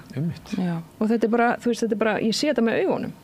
Sko það sem mér finnst líka svolítið sko leiðilegt við þetta allt sem hann að þarna sér sko hagsmunagæsla í raun og veru bara eins fyrirtækis eða bara þetta rosalega fámennur hópur sem verið að gæta hagsmuna á meðan það búið að tala um það ítrekað að þetta hefur áhrif á ímynd Íslands. Þetta hefur áhrif á ferðamannaðinaðinn. Þú veist, það miklu stærri hópur sem búin að vera með ákall að við hættum þessu út af að þetta hafa áhrif á þeirra starfsgreinar. En það ekki hlustað á þær, heldur eru við með mjög fámennan hóp sem hefur samt betra aðgengi að þeim sem stjórna og þar leiðandi þessi ákvörðun tekin þeim í hag. Og það akkúrat þessi stjórnsýsla sem að bara mér finnst að ég alveg að koma nóg af og ég vil fá öðruvísi vinnubrögð og ég held að og ég að vonast eftir að en þá þetta bara að leggja fram frumvarp á þingi sem bannar hvalveiðar á síðasta þingi sem að að fara frá þá hefði það ekki verið samþykkt. Nei. Veit ekki hver staðan núna. Það væri allavega auðveldara af því að þú veist, við vitum það bara og það upp á borðum. Það ekkert leyndamál að þeir sem að eiga þessi fyrirtæki og þeirra hagsmunum gætt af Sjálfstæðisflokknum. Það ekkert leyndamál. Föðurbróðir Bjarna á hluti í þessu félagi? Og það, já, einmitt, og það. Tengdadóttir hans pabbi hennar giftur dóttur eins af eigandunum. Einmitt. Það væri bara rosa það væri bara rosa hressandi og frískandi að fá öðruvísi stjórnsýslu inn í landi. En sko, bara mér langar ég engin stuðningsmaður hvalveiða. En ætti ekki að bara stjórnsýsluna þjóðaratkvæðagreiðslu? Jú, ég meina, eða bara eins og þú segir, sko, bara setja lög. Myndu við setja ykkur það að vera þjóðaratkvæðagreiðslu hvalveiðar, 51% vilja halda þeim áfram, 49% ekki. Já, ef svo væri niðurstaðan. Myndu við þá segja, ok, þá þetta bara þannig í 10 ár og við reynum aftur þetta 10 ár. Nei, líka bara eins og varandi ímyndina. Þú veist að mjög vandræðilegt að vera með fullan bát af ferðamönnum sem að þú varst að enda við að sýna einhverja fallega hvali og svo mætir sko hval 8 og 7 bara með langgreiðar á hliðinni. Bara, já, herrbyrði, líka hvalur. Hér lifandi hvalur. Hér hvalur. Ég ekki grínast. Þetta bara og líka til að tegja aðeins þessi 49 yfir 51%. Mér langar nefna það, í Japan hvalkjöt selt inn í dós í sjálfsala fyrir gæludýr að fólki vil ekki borða það. Það ekki bara okkar hvalur? Þannig að ég spyr til hvers drepa þetta fallega skepnu til að gefa köttur og hund halvað netu burtu. það þessi virði? En það ekki einmitt það sem að gerast við hvalinn sem veiddur hér? Af því að við erum ekki mikið að borða hval hér á Íslandi. Nei. Ekki mikið. Nei. Eitthvað slítur þessi hvalur að fara. Já. Í sjálfsálana. Í sjálfsálana. Það var stundu hvalur í hvalkjöt, hrefnukjöt mikið í matinn þegar ég var barn. Já. Síðast þegar ég borðaði hvalkjöt þá var það í Noregi. Það svona svipað á Íslandi að þegar maður kemur svolítið upp eftir vesturströndinni að þá byrjar hvalur að vera eiginlega á öllum matselum. Svona fyrir túristana sem ekki vanir að borða heima þessar. Nei. Já, ég meina, fær maður ekki hval hérna á Hereford? Jú, þetta er náttúrulega, það eru hvalir eru seldir hérna en það er túristamíl, sko. Það er túristamenjú. Já, svona svipað bara apa. Svona eins og við sem alltaf borða hval, borðaði eins og Íslendingur, borðaði hval. Þetta hefur aldrei verið einhver venja hér að við borðum hval, þetta er ekki gamalt. Ég þekki það ekki mitt. Við borðum hvalreka, það var veisla, sko. Hér er tækifæri fyrir viðskipta fólk sem stundar svona viðskiptir. Í Kóreu það er banna að veiða hval, en hins vegar, ef hvalur lendi í neti hjá þér, þú mátt að selja. Og hvernig væri banna hval veiða, en að opna veitingastað sem selir hval sem lendi í fiskinetti og þá getur þú smaka þetta mjög ósjálfgata rérkjöt. Já, getur þú selta á 100.000 kallið eða eitthvað. Ég meina, það eru oft grindhvalur líka að reka á land hérna, við getum bara að nota hann. Nei, þetta á að leggja þetta af, en ég er bara svolítið að hugsa að þetta er löglegt, þrátt fyrir allt saman. Þannig er bara staðan og þess vegna er ég einhvern veginn að Hafrannsóknastofnun mælir með veiðum. Já, einmitt, nákvæmlega. Þannig að sko bara því hún nefnir stjórnsýsluna, þú veist, ég veit, það er augljóst maður með þessi vídeo og allt, en ég menn þetta er löglegt og Bjarni, þessi umsókn kemur og að því mér fannst heldur ekki flott hvernig Svandís gerði þetta, sko, að slá þetta af korter í, mér fannst það var vond stjórnsýsla, alveg sérstaklega vond stjórnsýsla, sko. Þó maður þessi sammálaði þessu í einhvern veginn í grunninn, sko. Þannig að einmitt, þetta bara vonum maður að næsta ríkisstjórn taki sér bara til og banni þetta bara. Já, en líka bara af því að það komst upp það að hafa verið að drepa hvalinn í 6 klukkutíma hérna. Já, einmitt. Þið veitir, akkur á að leyfa það? Einmitt. En var það ekki kjölfarið á því sem að þó allavega það var einhver starfsnefnd sem að Svandís setta laggirnar. Já, Svandís byggir þetta á því. Og út frá því voru aðferðunum breytt, þannig að það var eitthvað jákvætt út af því. Já, út frá dýravendunarlögum. Já, en já, ég veit ekki. Herðu, Amnesty segir þessi þjóðamorð í gangi á gas og það vissu það svo sem allir áður. Já, nema miðflokkurinn og Mér fannst það svolítið skrítið að RÚV var með þessa frétt og svo kom einhver langur lestur frá einhverjum ráðherra eða talsmanni í Íslandsstjórnar og ég hugsaði, býttu, af hverju alltaf verið að tala við þá sem að leyfa þeim að vera básun eitthvað sem að standa fyrir þjóðamorði, en ég hef ekki bara heyrt frá Palestínumönnum á Gaza eða Við erum bara fyrirmuna að skilja af hverju það þarf einhverju sérstaklega skýrslu fyrir þetta. Við erum með þjóðamorð í beinni bara á hverjum einasta degi. Það finnst ekki skrítið að það er alltaf einhver ráðamaður í Ísrael sem er í kvöldfréttunum. Fær að segja, þetta eru lygar og þvættingur. Já, einmitt. Hini fá aldrei orðið, sko. Það kannski vitna í Amnesty. Nei, en af hverju er verið að gefa þeim þetta platt? Ég skil það ekki. Það lítur að vera bara eitthvað samþykkt bara í útvarpsráði eða eitthvað. Því að mér finnst þetta óskiljanlega fréttamennskar. En þetta er náttúrulega ekki bundið við RÚV, þetta er nú bara svona meir og minna í okkar heimsluta að Ísrael hefur rosalega sterkan vettvang og óskoraðan einhvern veginn, virðist vera. Alveg saman hvað Amnesty segir og Alþjóðadómstóllinn og Sameinuðu þjóðirnar, alltaf þurfa þau að svara fyrir sig. Já, við haldum áfram að setja reipata og bóli íþróttamanna og þetta er bara sturlun. Mér finnst bara sturlun að þetta skulle vera hægt. Fylgdist við með máli Viktoríu Þórunar, rússnesk kona sem að hingað kom 2018, búin að vera hérna síðan, giftist manni, en fékk ekki ríkisborgararétt eða dvalarleyfi af því að maðurinn var á sakaskrá.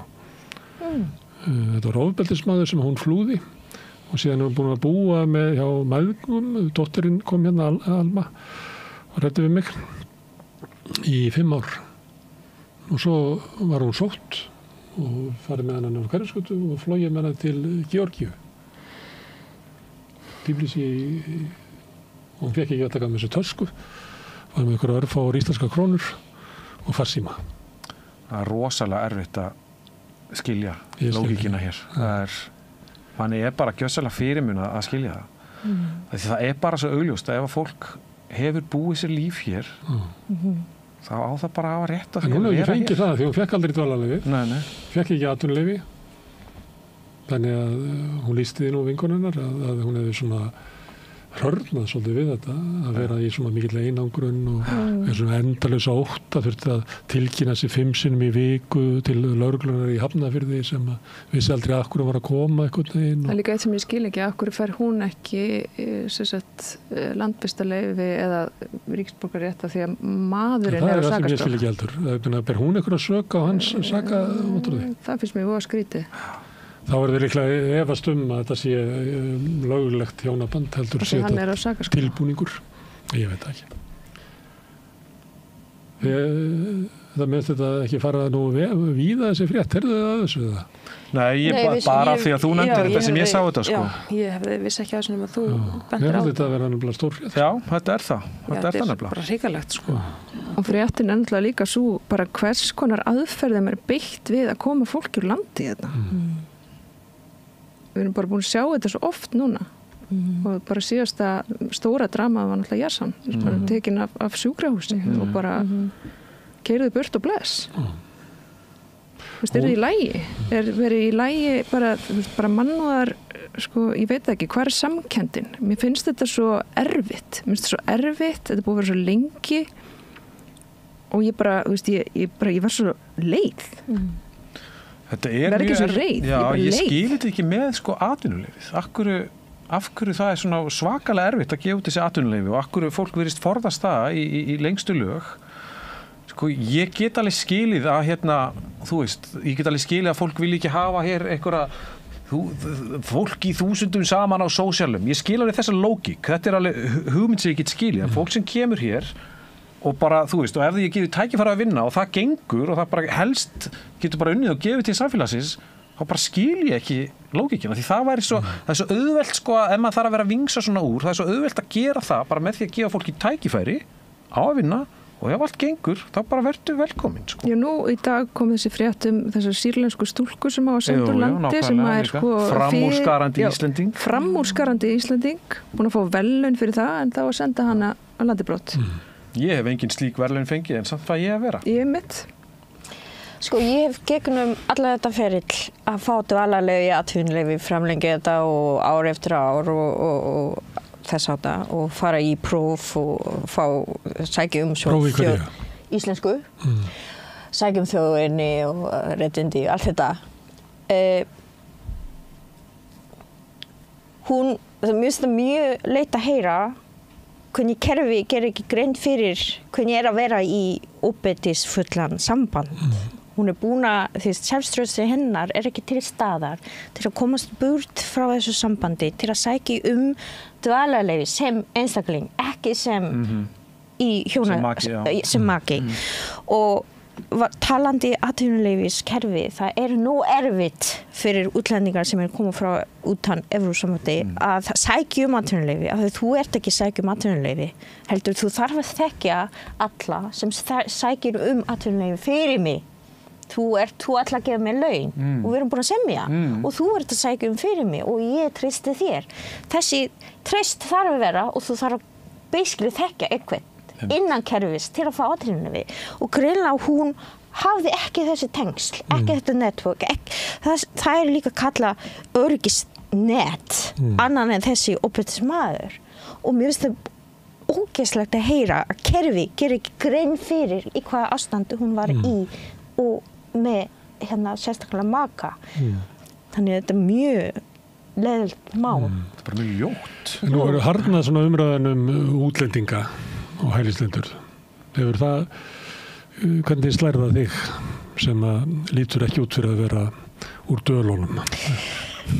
Ég get sagt að þegar ég fer í Facebook að sé fólk sem er náið mér að merki við XM, þá er það bara sárt að horfa það. Að þetta það sem Miðflokkurinn og Sjálfstæðisflokkurinn gera að grulla allt þetta mál saman með að kalla þetta útlendingamál og þetta fólk, þetta mál mitt. Það er sárt að sjá fólki sem þekki mig og fólk sem nári mér einhvern veginn ger ekki grein munur að hlusta staðreyndina og að hugsa en að bara glabba allt sem sagt. En myndirðu segja þetta svona graf undan öryggið þínu að heyra umræðuna vaksa? Sko, ég kom til Íslands. Þú ert nú augljóslega frá Asíu og ég meina þú ert ekki frá Miðausturlöndum og þú ert ekki kall, þú ert ekki frá Afríku. Þannig þú ert svolítið hærra í skalanum. Það fólk sem að andúðin beinist gegn. Já, en hins vegar, þú veist, innflytjenda eða nýbúi sem komu hérna utan Evrópusvæði fer í sama ferli. Þrátt fyrir, það skiptir engum máli hvaðan þú kemur. Kerfið eins. Til að fá, mér var að heyra frá vinkonu að til að fá kennitölu sem maka tekur 10 mánuði frá útlendingastofnun að fá þetta kennitölu. Þegar ég kom hérna fyrst 97, það tók ekki viku. Og hvað getur þú gert án kennitölu? Ekki neitt. Þá þetta eins og kunna sem að vera að lesa. Þú getur ekki hatt síma eins og neins, þú getur ekki fengið hlaupahjól. Kerfið bara útilokaði. Þú getur ekki tekið þátt í neinu. Og hvers konar kerfi verður þetta? Og þessi umræða eða hávaða kringum að segja útlendingar sé vandamáli og hælisleitendur sé álagi á kerfinu og allt þetta. Mér fannst það persónlega engin ótti eða ég var ekki nervus að horfa á þetta þegar ég kom til Íslands þegar ég var 19 ára og urðu fullorðin. Þannig að ég segir alltaf ég ekki halv kóresku og halv íslensku, ég heila kóresku og heila íslendingur. Þannig að ég hugsa eins og íslending en ég kannski með útlit frá Kóru. Skiptir engum máli, ég get alltaf læri þetta áreiti, það allt í lagi en að mista vond ákveðin flokkur og afl og fólk sem sækist völd yfir landi að misnota þetta af því það skapa ákveðin disparity eða óhljóð og frísalt andrúmslofti horfa mig með ákveðin gleraugu þar sem ég ekki og ég þarf alltaf að vernda mig, verja mig að segja, ég ekki það sem þú ert að hugsa. Núna rennur allir upp fyrir mér að þú ert náttúrulega brún. Já, Ég geti spurt þig þessu sama, hvort að þessi þungi umræðinni svona graf undan öryggis tilfinningu. Sko, þetta var náttúrulega svakalegt þegar ég var að alast upp og það var ekki gott ástand þá. En ég átti mér alltaf von þegar ég var yngri að samfélagið myndi breytast. Það gerði það. Og það gerði það. En ég skal algjörlega viðurkenna það þegar umræðan, þegar alþingismennirnir byrjuðu að leyfa sér að tala eins og þeir tala, þá byrjaði ég strax að skynja breytingu.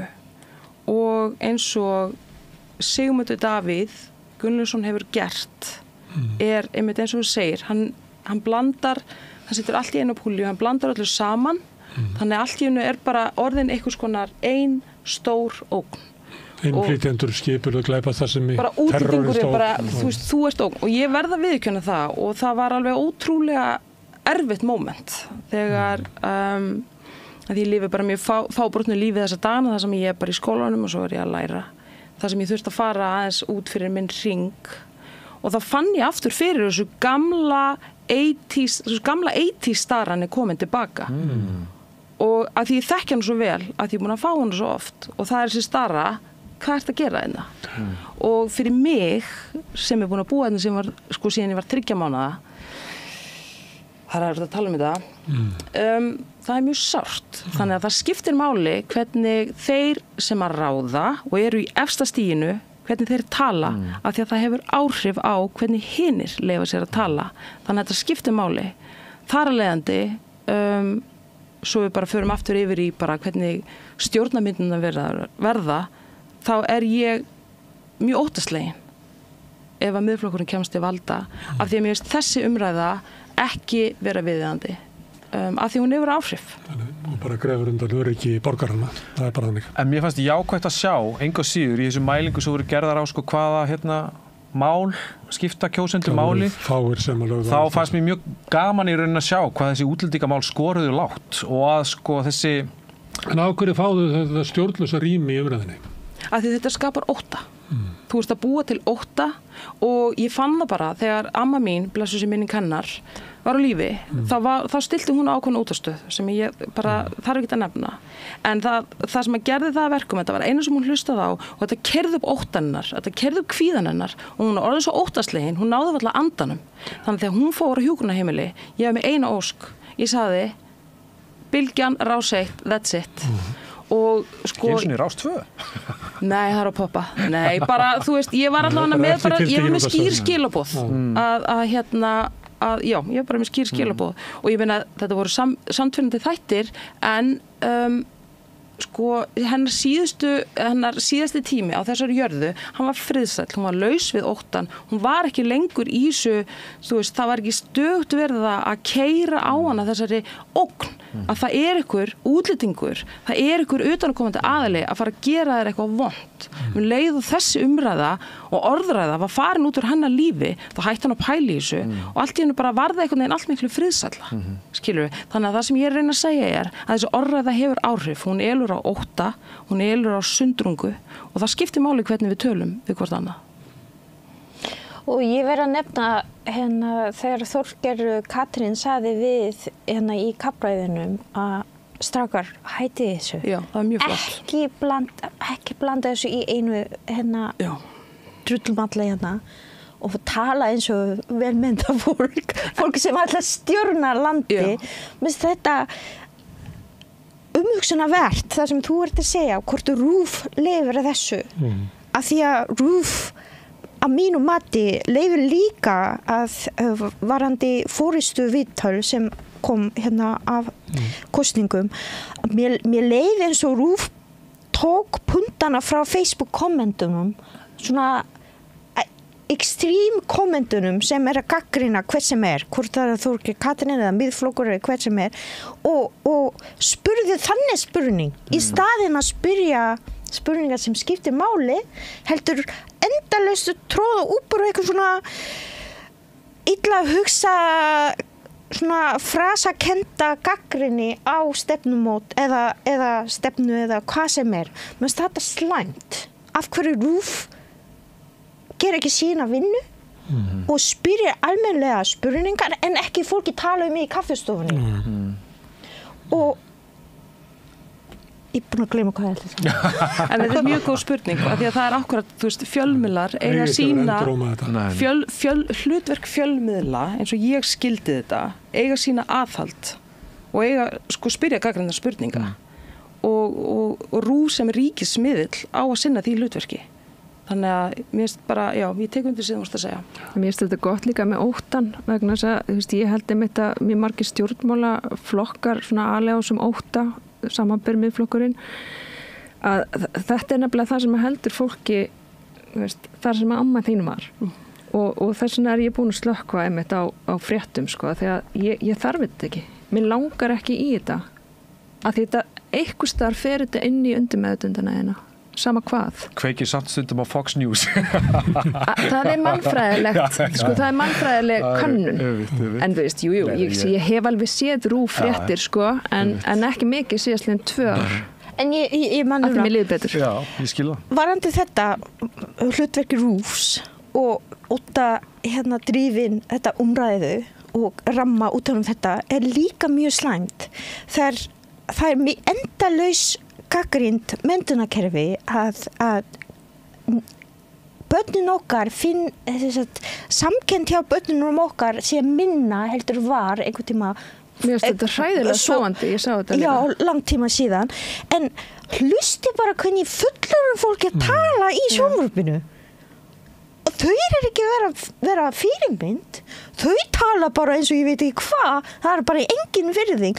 Og segir að börni tala ekki fallega til hvers konar samfélag þetta? En þetta mjög alvarlegt að börnunum okkar skorti samkennd. Hvað veldur því? Samfélagsmiðlar. Samfélagsmiðlar. RÚV. Ekki kenna rúfum og nattkapitalismin svo sem líka. Já. Nei, bara ég meina einstaklingshyggjan í rauninni, ég meina hún alltaf bara hægt og hægt. Ég meina hún er bara hér ráðandi einhvern veginn viðmið í okkar samfélagi og alltaf sífellt sterkari og fólk bara, þú veist, hólar sig einhvern veginn, þú veist það skerma sig af, sko. Efnishyggja og einstaklingshyggja. Talaðu það er að koma jól og það verður kannski aðeins friðsælla eða má ég enda á því það er að koma jól. Skiptir það einhverju máli eða? Ég bara vona að hafa mjög löng podcast af því ég er enda á prjóna jólagjafirnar þannig að, þú veist, það vantar ekki, ég geti hlustað eitthvað. Ég veit ekki hvað er þetta að segja samstöðuna, það vantar ekki eitthvað lengd þátt. Nei, það er svona hendur þetta mjög vel.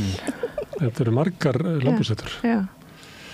Ég hlakka til jólum. Ég er jólabarn. Það sést áður. Já, ég er bara, mér þykir bara mjög vænt jólin og bara kann að meta þennan ástíma, bara ljósinn í myrkrinu og bara eitthvað baka og minnst þetta bara algjör stemning.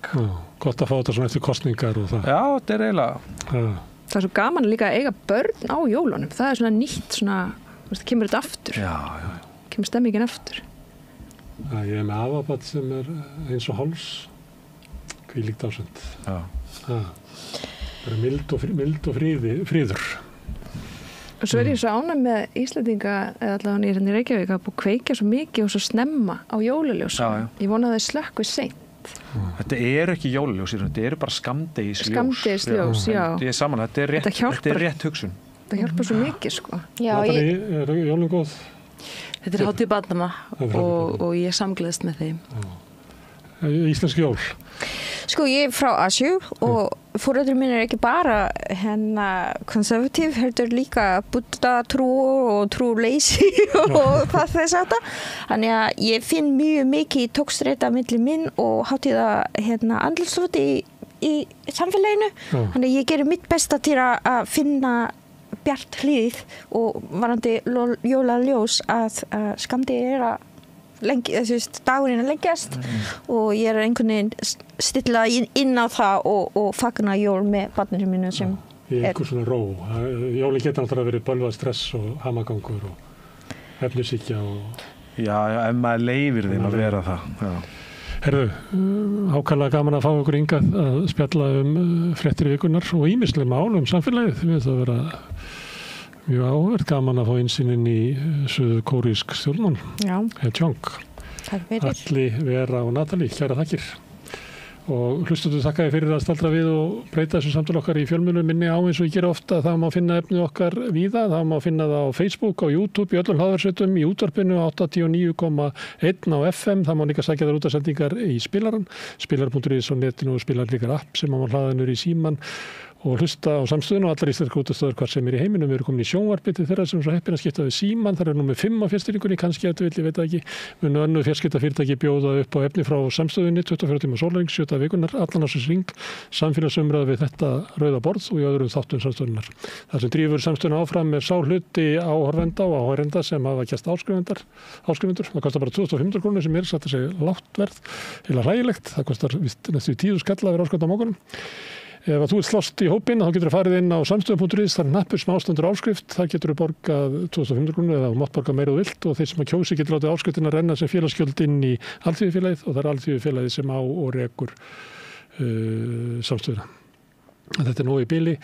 Ég verð hérna á morgun klukkan 9 þá er helgispjall og þá ætla ég að tala við Jón Ársæl Þórðarsson sem er líklega að tala við fleira fólk heldur en flestir aðrir í útvarpi og sjónvarpi. En nú er komið honum að fá spurningarnar. Ég hlakka til að hitta hann en annars segi ég bara góð helgi.